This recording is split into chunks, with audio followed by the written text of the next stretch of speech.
Hey, it's Irreverent Aegis here, and in this video I bring you the Trifecta guide for Veteran Bedlam Veil, that is, the speedrun, hard mode, and no death, all simultaneously. This achievement will earn you a title, probably. I don't really know anymore. I can't keep track of all this shit. It's the journey that matters anyway, right? Yeah, we'll go with that. Anyway, the only tricky part in this entire dungeon is the last 20% of the final boss, so I'll just show that first. Nothing much to it. Just put out the green line, try to avoid damage as much as possible as the tank, and drop some ultimates. No problem. Wait. Damn it, Shadow.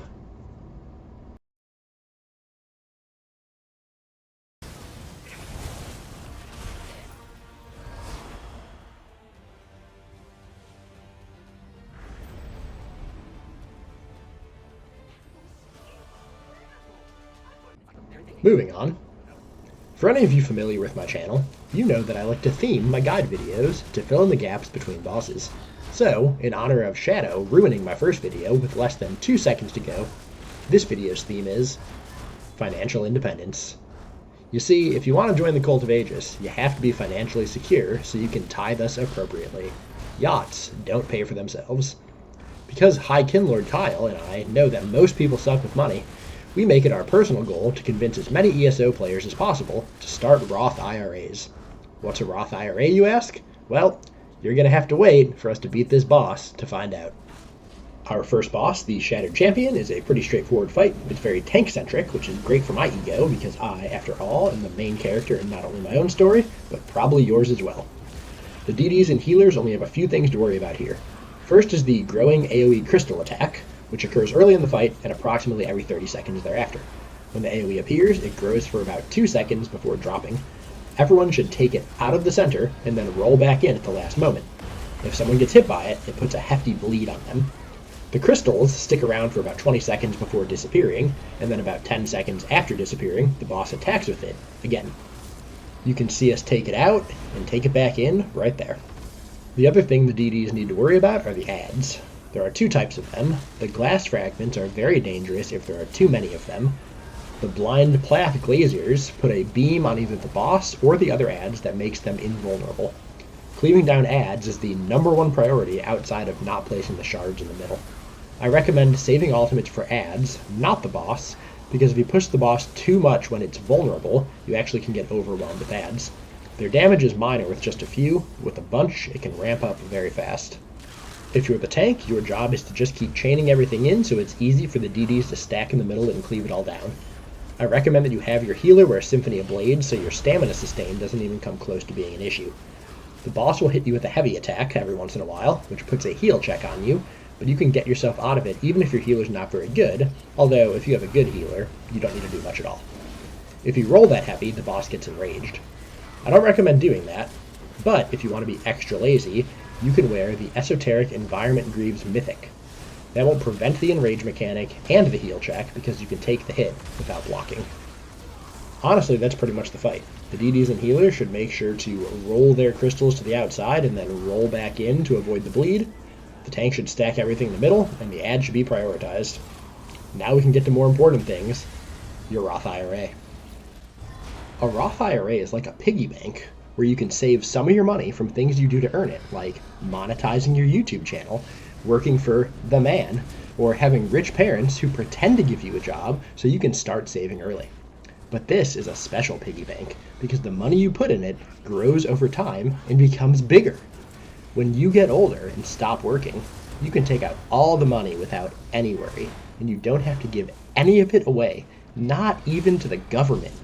So it helps you save up for a really long vacation when you're old, like 30 years of vacation. That, or it'll help you pay for medical bills, because old people break down really fast. So don't give all your money to bankers who just take your money and profit for themselves, like Typhus, or Azabi, or that scam artist Baron Jangleplume. Checking accounts barely earn interest. Go online and start up an account with Fidelity, Vanguard, Charles Schwab, or hell, even Robinhood, and start saving wisely. Our second boss here is Group Maelstrom Arena. Since this is a Trifecta guide and not a hard mode guide, we're going to burn past most mechanics, so keep that in mind in case your group is less coordinated or not as high powered, as this strat probably won't work for you if that's the case. Also, and I cannot emphasize this enough, bring a good healer. How do you know if your healer is good?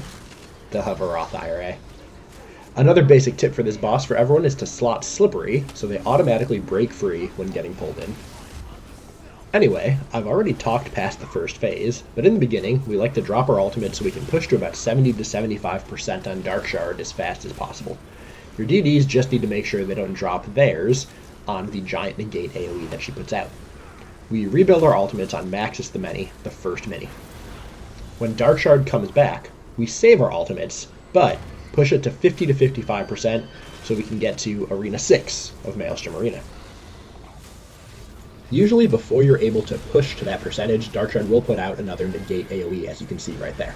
That's going to stay out for a while, so when this second mini is summoned, make sure that nobody drops their ultimates inside the negate. We usually wait till she walks out of it, or until it disappears.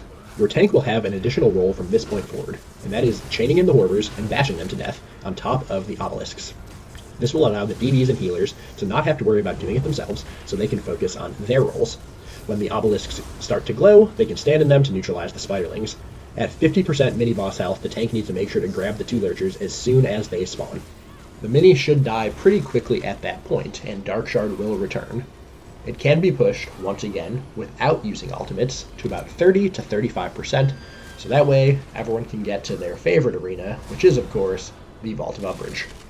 As soon as the Argonian Behemoth comes out, the major mechanic, of course, is the Volatile Poison, which everyone should remember from their painful first runs of Maelstrom Arena. Anyway, if anyone gets hit by this, they should immediately go cleanse in a cleansing pool. It's actually a good idea to designate pools in the beginning of the fight, as there is a cooldown on each pool. Usually it won't be a problem, but just in case, communicate in advance. The biggest danger other than the poison mechanic is the Behemoth's ground stomp where he sends out AoEs. As long as your team avoids that and everyone dropped ultimates right away, this guy should be pushed before he does anything else.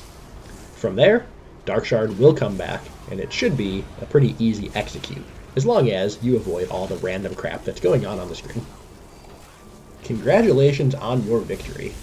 As a reward, you can now learn about the power of compound interest. This is a compound interest table. It shows how much money you can have at age 65 if you start saving in your Roth IRA at various starting ages. I'm just going to leave this up on the screen while we slice through some ad pulls that nobody cares about watching. If you want, just pause the video to really absorb the information. Look at the rows that have the age you are closest to. Then take a look at a couple different scenarios for monthly investment. I gave examples with as little as a $50 per month investment all the way up to the maximum 2024 allowed contribution. Look at what your total expected account balance would be at age 65 for both a 7% and a 10% annual average expected return. Compare that to the total amount you actually would have invested, and you can see a range of expected profits. That's right, if you start at age 18 and stash away just $50 per month until you retire, you'll have a profit of about $170,000 to $500,000. And if you manage to put away the maximum, you'll end up with a cool $2 to $6 million. It's insane, but that's how math works. In fact, you should probably just stop watching this video now and open up your Roth IRA. Fuck this trifecta. You have life to win. For the final boss of this trifecta, you can totally cheese it as the tank. Since recording this video, I've actually refined the strategy a little bit more to make it even cheesier. And in fact, if you were to watch me do this hard mode now, I'd do almost nothing. Here, in this video, at least I look like I'm trying. Here's what you'll need to do. First, only get the first and third puzzle buffs, not the second one. The second one is annoying, as its synergy somehow has been programmed to take priority over the more important synergies and will pop up at the completely wrong time, overriding the synergy you or your group members actually want to use, which can and will mess up your strategy entirely. We didn't skip it in this video because we developed that part of the strategy later on. If you are the tank, throw on the mythic item, Esoteric Environment Greaves. This reduces all the damage from all sources in this boss fight by 50% at the cost of stamina, as long as your stamina is above 50%. On your back bar, slot the Sigic skill, Introspection, a morph of Meditate. This will restore health, magicka, and stamina every second while you float in the air and do nothing. And if you have the Psijic passive Deliberation purchased, channeling Meditate also reduces your damage taken by 30%. With Esoteric Environment Greaves and this ability, you'll pretty much be at full resources the whole fight and be nearly invincible. Yes, you can literally just float there for the entire fight and not die. If for some reason you need a little extra mitigation, you can also even throw on Revealing Flare. All you should do is reapply Taunt and whatever buffs you provide every once in a while, then go right back to floating. It gets even better. You can slot the blue CP slottable Cutting Defense, so your Crusher enchant procs while you're floating. If you want to make this extra easy for your healer, you can even throw on Mystic Guard, or even have them also run Esoteric Environment Greaves. We didn't do either of those here, but we have tried it, and it just makes everything a joke for the tank and healer. You can literally just stand there. The only things you really need to worry about are stepping out of the Giant Beam AoE, because that can still kill you, and not getting hit by the Giant AoE Armor Break debuff during Execute, because there's a little too much damage during the last 20% if you do get hit by that. Before then, you can even just get hit by it while meditating like you saw right there, and just stay meditating. Because you aren't blocking, you won't even get the heal check. But here's the thing. Every time the boss tries to do that armor break ability, you can hit the synergy Catatonic Disruptor that you get from doing the last puzzle. If you don't get the second buff, Ocular Disperser, you won't have trouble hitting Catatonic Disruptor because it won't get in the way. So how does the fight work for everyone else? Well, the tank should hold the boss in the middle and face her away from the stairs. That will give everyone plenty of room to maneuver around throughout the fight. They should stay on her backside to avoid the AoEs. At the start of the fight, everyone should drop ultimates and push to 80%. The boss will leave and come back shortly. That's when the wave mechanics start. If you're also doing the healer component of the cheese, which again, you don't have to, the healer can also pretty much just stand there in all the AoEs, because he or she will also have Esoteric on and will be getting guarded. The healer really only needs to step out of the crystal shards on the ground, because those will still hurt, and avoid the giant beam, just like the tank does. Everything else will barely hurt, and can be more than made up for with minimal heals. Now, the DDs just move about the room, avoiding the waves and the crystals. If they need some relief from the waves, the synergy Zephyrus Obscurus can be hit by stepping back to the crystals near the stairs. Hitting that will give them plenty of time wave-free. Ultimates can be dropped at will between 80% and 40%.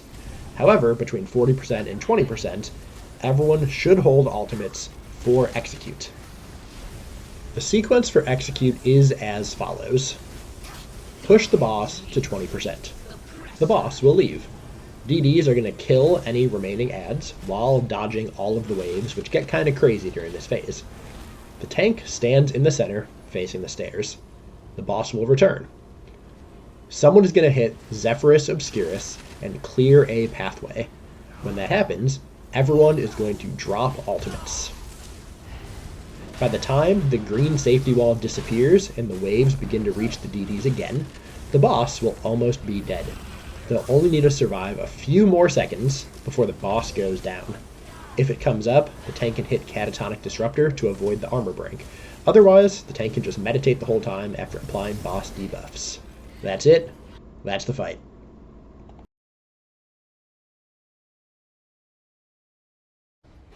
I can't walk and talk, you know? That's not a secret. Yay, we did the challenger achievements.